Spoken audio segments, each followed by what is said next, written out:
Under threat from Muslim jihad, the Crusader States needed more support to survive. Pope Eugenius III called for a Second Crusade. It was supported in Europe by preachers like St. Bernard of Clairvaux. Knowing the disgraces of the First Crusade, St. Bernard stressed that Jews were not to be persecuted. Still, the Second Crusade ended up being a disaster. The Crusaders failed in both their attempts to recapture Edessa and take Damascus. The Crusader States would really have been better off without the Second Crusade. Like the Second Crusade, we will not always win.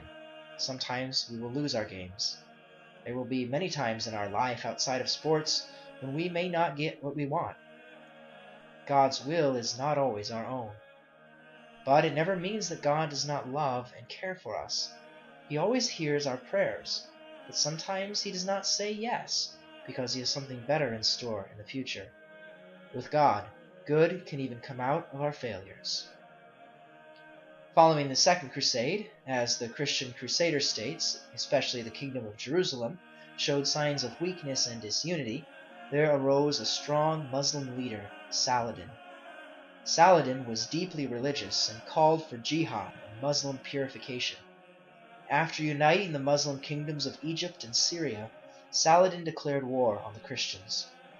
More out of personal pride than anything, King Guy of Jerusalem made an ill-advised attack on Saladin's forces at what has become known as the Battle at the Horns of Hattin in 1187 AD.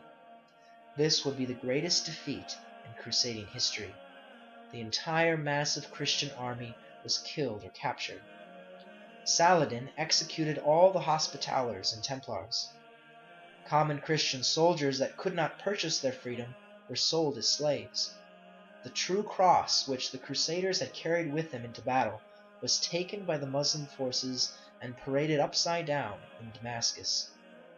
The battle at the Horns of Hattin left Jerusalem defenseless.